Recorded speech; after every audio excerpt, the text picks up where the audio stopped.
What's going on, everybody? It is Dennis Sullivan here, Sports Snippets, late night Wednesday, December the 11th, heading on into Thursday, but we still got Wednesday left. Here to talk about the Miami Heat and in a little bit more detail, their most recent game, which was a victory Tuesday night at home against the feisty Atlanta Hawks. So we will discuss this game, guys, and we'll also discuss a little bit about the state of the Heat as I see it, which, of course, is a good thing with our record now going to 18 wins and 6 losses. But I would like to discuss in just a little bit of detail, the big picture, as I like to do pretty much most of the time. This is only my third video that I put together regarding the Miami Heat. So want to keep this going as we move forward. The season is still very young. Please don't forget to like and subscribe should you enjoy the content of this video. And please feel free to go ahead and hit that bell for future updates and future videos. So let's jump right in. We're going to go to the snippets board, everybody. We're going to discuss the main topics as I see them. And feel free to comment below as well. Also, if you'd like me to discuss maybe a little bit more about your favorite team or your favorite player and what I think of that team or that player. First off, guys, item number 1, let's discuss the entertainment value is almost, we can pretty much say, off the charts when we talk about Tuesday night's pretty much dramatic victory against the Atlanta Hawks at home by a score of 135-121. That game would go into overtime, in which the Heat would outscore the Hawks 18-4 in the extra period. So I know you see a score like 135-121, you're thinking, what, overtime, what? But yes, that game went into overtime. For those of you who had the chance to go to this game, pay some of your hard-earned money for a ticket, right? Or use some of your hard-earned money to pay for a ticket. I would say you got your money's worth on Tuesday night. That game had a little bit of everything. As far as the Heat go, we had 2 players that had triple doubles. I mean, how often do you see that? Just having one guy get a triple double is exciting enough. We had 2. Plus, we had another player who tied a franchise record in Duncan Robinson with 10 three-pointers. He would finish this game with 34 points on 10 three-pointers. Amazing. Okay, guys, I thought this was just an absolutely fantastic game as far as being a fan, watching the game, enjoying the game. Plenty of offense, just like we like to see as fans, right? Plenty of offense. However, that's part of the problem, which I'm going to get into in just a minute. And with that being said, before I get into item number 2, let's get into some finer points of this game as I look at my overall scope here of what we witnessed on Tuesday night. The Heat were led by Kendrick Nunn, the rookie guard, with 36 points. That was an amazing performance by Kendrick Nunn. He also chipped in with 6 rebounds. He had 4 assists. As mentioned, Duncan Robinson with the big 34 points, guys, on 10 three-pointers. Oof. Tying a franchise record, 34 points. He also added 3 rebounds. He had 4 assists. Now for the triple-double. The 2 guys with the triple-doubles, we had Bam Adebayo, 30 points, 11 rebounds, 11 assists. Fantastic. His passing skills starting to show more and more and more as these games go on. Jimmy Butler, 20 points in close to amazing 18, and Anthony Davis-like 18 rebounds. When's the last time you've seen a guard get 18 rebounds? Okay. Unless you're like a LeBron or something. 20 points, 18 rebounds, 10 assists. Okay, we also had a nice performance from Derrick Jones off the bench with 9 points, 7 rebounds. We'll get to him in just a few moments a little bit later in this video. The Atlanta Hawks, they fall to a record of 6-18. This team is better than their record. They are getting better. They're very young. They're very young. The youth showed in that overtime, and especially in the closing moments, mainly that last minute of regulation. I mean, they had a 6-point lead with a little bit over a minute left. He'd come down and hit 2 3-pointers to send it to overtime. DeAndre Hunter would lead the way for the Atlanta Hawks with 28 points. Trae Young would chip in with 21. And the more and more impressive Jabari Parker. I like Jabari Parker as a player. I really do. I'm starting to become more and more a fan. He had 16.7 rebounds. He also added a steal and a block in that game. And when you look at the Hawks real quick, that's a nice 3-player nucleus right there, guys. A lot of youth there, a lot of young talent in DeAndre Hunter, Jabari Parker, and of course the very talented Trae Young. You can build from that. You can build from that nucleus. Just talking about the Hawks here for just a second. Hawks also had a nice performance off the bench by Cam Reddish. He added 14 points and 7 rebounds. And a guy you may have heard of by the name of Vince Carter. Have we heard that name before? He's been in the league forever, over 20 years in the league. Something like 22 years, I think I heard. And forgive me if I'm off on that statistic, but I believe it's 22 years. He would come off the bench and he would play well. 12 points, 3 rebounds, 4 assists. Barring the Hawks do not make the playoffs, this will then be would have been Tuesday night's game, his last game played in Miami. At least we know for regular season, guys. And they were talking about that on the telecast last night. Hope you were watching it because it was a heck of a game. Entertainment so far this year with the Heat, I have to give us like an A grade or maybe an A-. I mean, most of our games are extremely entertaining. No question about it. No question. Offensively, the Miami Heat have played very well for a majority of this year. Unselfish play, sharing the ball, looking for the open man, team play, coaching staff clearly going with the hot hand. We didn't see hardly any. Tyler Hero only played 22 minutes in an overtime game, went 0 for 6, did not score a point in this game. This is the same guy that had 27 points just a few nights earlier in a victory against the Chicago Bulls. It's clear to me, and no complaints here, Coach Spoelstra is going right with that hot hand, and they're just riding that hot hand out. When they're not hitting when the perimeter guys aren't hitting and on their perimeter game, they're going to someone else. They're going to the hot man. You could also look at Kelly Olynyk, only played 17 minutes.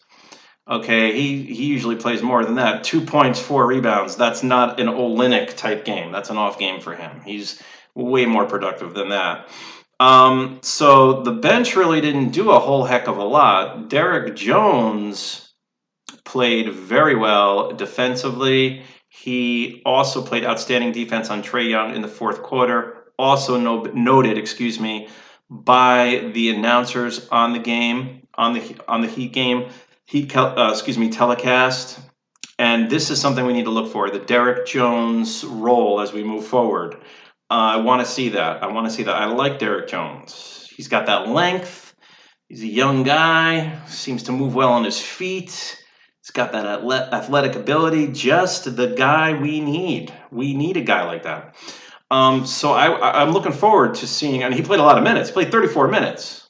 So perhaps Coach Spoelstra and staff have discovered something here. Item 2, guys, where's the D? Where's the defense? What in the world is going on? Last Friday, home game against the Wizards, we allowed 65 points in the first half, pull out an 8 or 9 point victory, tough win at home against a below average, definitely below average as far as record is concerned, Washington Wizards.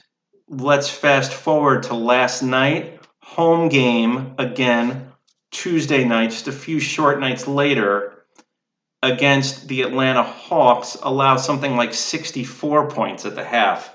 What's going on? 65 at home, first half, Washington Wizards. Atlanta Hawks at home, we allow 64 first half points. When you're the 1980s Magic Kareem Lakers, you can do that. When you're the 1980s Bird McHale Parrish Celtics, you can do that every now and then. When you're the 1990s Pippen Jordan, or Jordan Pippen, Chicago Bulls, go ahead and do that. Although the 90s Bulls, I'm pretty sure, never did that. They would never do that. The you name it 2000s Tim Duncan led Spurs teams, go ahead and do that. Although, again, don't think we saw really any of those teams that I mentioned in the past do that very often. But by all accounts, had every right to go ahead and do that and just out talent them at the end. This Heat team needs to be careful with the whole defensive effort thing, and and then all of a sudden we tighten things up in the fourth quarter. Great to see. Don't want to count on that.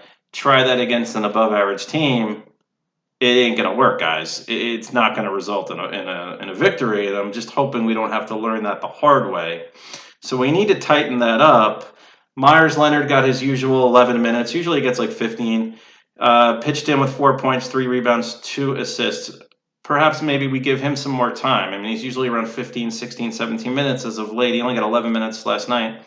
Let's see him maybe get a little more time in, because we're going to need to have guys playing better defense. Yes, we don't have Justice Winslow. Big loss. Good defender. Goran Dragic, you could pretty much say the same, although we're missing that offensive punch from Goran, no doubt. Okay. Leads us to point number 3, Coach Spoelstra and staff. Coach Spo and staff. This is where we count on them. This is where we count on them moving forward.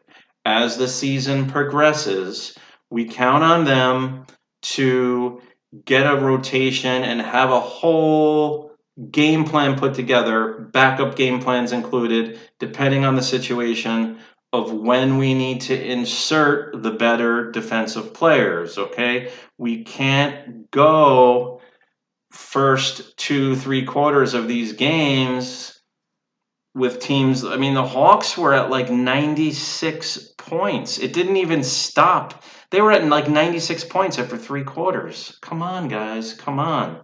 It didn't even stop after halftime. So we have to count on Coach Spoelstra and staff, which I'm fully confident in, to work on the rotations. The offense has been spectacular. We don't want to lose that. The sharing of the ball has been spectacular, okay? That's been great, but we're going to need to start working in our more skilled defensive players, leading me to not quite yet point number 4, a side item. The other day I was saying, we could probably use another big guy on this roster. There's plenty of time to pick up an extra player or 2. I still stand by that point, but I'm going to probably put that in second place behind we need a go-to defender, preferably a versatile type guy, like a 6'8", 6'9" guy that can guard the bigger players. He can also guard a good small forward, There's not many of them, I get it, we can't just create this amazing defensive player, but we have plenty of offense. Let's search defense, okay? Let's keep that in mind, because you're going to need that once we hit into the playoffs, no doubt about it. Item number 4, injuries. It's part of the game, guys. Right now, the Heat, we didn't go with that 9-man rotation, though. Last night in the overtime game on Tuesday night, we did. Silva got a little bit he got like 6 minutes, I believe. A few other players just got in there for like a minute, but the point is, it wasn't just a 9-man effort. So we had to go deep into the bench. although we wound up winning by 14. So in overtime, it was an 18-4 run, basically. Injuries are part of the game. So I discussed that a lot on the last video, and we need to get Winslow back. Dragic, obviously, we need him back, but let's not speed up unnecessarily the return of Goran Dragic, considering the age of 33, considering the fact he only played in 36 games last year. So let's just keep that in mind. We got to be careful with both players. Definitely let's be cautious with Dragic, and we still need to be cautious with Winslow too. He's a much younger player, but we got to get Winslow in that rotation. Very important, which leads me to the last point, guys. The measure of this Heat team ultimately during this regular season is how we fare versus the top teams. We've already lost by a large margin, to the Philadelphia 76ers. We recently lost by 19 points to the Boston Celtics. We were, for the most part, shut down offensively, one of the only times this year, to the Lakers earlier in the season out west.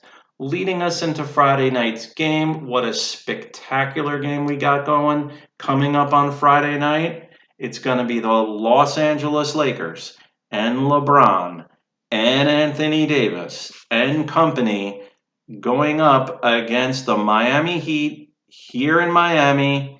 It's going to be a great contest. Heat are still undefeated at home. Going up against the Lakers. Guys, I will say this. First of all, I'm very excited about our start, 18-6. Never would have guessed that we would start the year off 18-6. We're 4-0 in overtime. Now, let's just pretend we lost those 4 overtime games. Okay, we're 14-10, but we're winning a lot of these close games. 18-6 is still 18-6 at the end of the day. Okay, if we go out there with the defensive type performance that we had recently against the Wizards, that we had Tuesday night for the first 3 quarters against the Hawks, with the slow rotations as they're moving the ball around the perimeter, wide open threes, as the open backdoor cuts start to open up, a few guys unaccounted for in the lane. I saw that one DeAndre Hunter drive where it was like the goal on that particular play wasn't, we don't even know who was guarding him, first of all. And it seemed like the goal of the defense on that particular drive was not to get in DeAndre's poster. Here he goes. He's airborne. Boom. Let's not get in his poster. So, guys, I'm saying this as a fan. I'm trying to be realistic here. If we go out Friday night with the lackluster first half defensive performance, which I'm not counting on, I think we'll rise to the occasion. But I'm just saying, if we go out with a lackluster first half performance Friday night, we will be down by 20 plus points to the Lakers. LeBron will be close to a triple-double at halftime. Anthony Davis will be around 15-10 at halftime. We will be down by too many points to recover against a team like the Lakers. Again, I'm not counting on that happen. I'm just saying, if we go out there with this kind of, we'll hit threes, we'll, score our way back into the game. Yeah, you want to do that against the Wizards, okay. You want to do that against a young Hawks team, okay. It's not going to work against the Lakers, guys. We know that. And as fans, you should know that. So feel free to comment below. Please like and subscribe if you enjoyed the content of this evening's video. I will see you, Heat fans. I'm going to see you real soon because I want to come back over the weekend. I want to comment a little bit, perhaps on Saturday or Sunday, most likely on Saturday, about how we fared against this super talented LeBron Anthony Davis machine, otherwise known as, you guessed it, the Los Angeles Lakers. So I'll see you real soon, guys. Be back in a couple of days. We will discuss Friday night's game over this weekend. I hope you have a pleasant next few days. Hey, check out the game if you can. It should be very entertaining and very interesting. We'll see you next time. Bye-bye for now.